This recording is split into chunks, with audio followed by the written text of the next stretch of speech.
Hello, welcome to our design project. We are Team 22, and our members include myself, Scott Hugh, Caden Varno, and Eric Norris. To improve food access in urban food deserts, our team focuses on extending greenhouse growing seasons by maintaining optimal internal temperatures. By preventing frost damage, we enable community gardens to produce fresh produce into the winter months, addressing food scarcity with a steady supply of locally grown food. Our solution is designed to be easily operated by community gardeners, helping them efficiently generate the heat needed to produce their crops. By extending the growing season, our solution empowers gardeners to increase local food availability and promote sustainable year-round food production.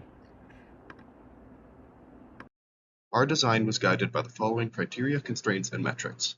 Most importantly is that it extends the growing season. This is measured in the number of days before the frost sets in inside the greenhouse.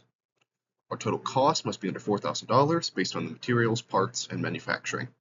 It must be able to be set up quickly in under 6 hours. It must be safe, reliable, and easy to use, meaning it must be user-friendly and produce notable byproducts. It must be easy to move and transport, meaning it must be light and include something like wheels to make it easier. It must also be feasible to create and install, meaning that all components must already exist or be easily made without any complex systems.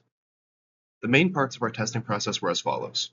We decided which parts would be purchased or made. We calculated the total cost of all things we would be buying, as well as manufacturing and assembly. We used Onshape CAD to check the size, fit, and overall usability of our design. We estimated the power use, heat output, and complexity of our design. We predicted the odor based on the amount of airflow.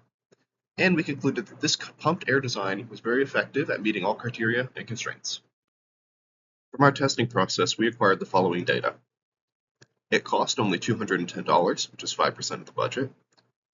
It increases the internal temperature of the greenhouse by about 3.6 degrees per hour, which is great.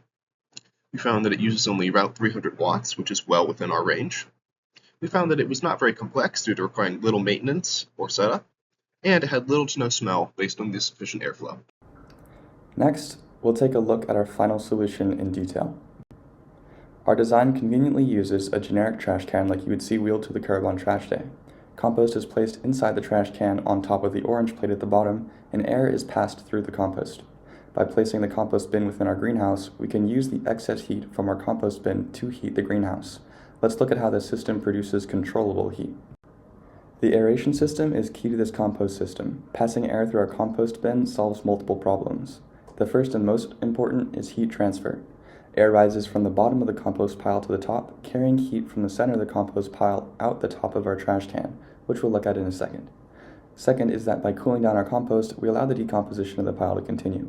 Compost piles can get so hot that they will kill their own bacteria. But our aeration system solves this problem for us while simultaneously heating up our greenhouse. Third is smell. Compost can smell really bad, but according to research done by Cornell University, it only smells bad under anaerobic decomposition. In other words, compost piles which have enough airflow don't smell bad even when decomposing. The lid of our bin is vented to allow airflow out of the top. A carbon filter under the slots deals with the rest of the smell or any particles which might try to float out of the bin. A pump is fixed to the top of the lid, which pivots as the lid is swung open. Also included in this pump is a valve system. Let's take a closer look at that. The valve system, alongside temperature sensors, allow us to accurately control our compost bin and greenhouse temperature. Most importantly, our two intake pipes, shown in red and yellow, both attached to the pump box in this picture, allow us to either recirculate air within the compost bin or to draw in fresh air from the outside of the bin. As is true with all designs, our design has some trade-offs and limitations. The 5 main ones that we came up with were: temperature is difficult to control precisely, some regulation by gardener is necessary, compost must be added and removed to continue operation, it requires power to run the pump/air compressor, and very cold weather could overwhelm heat production.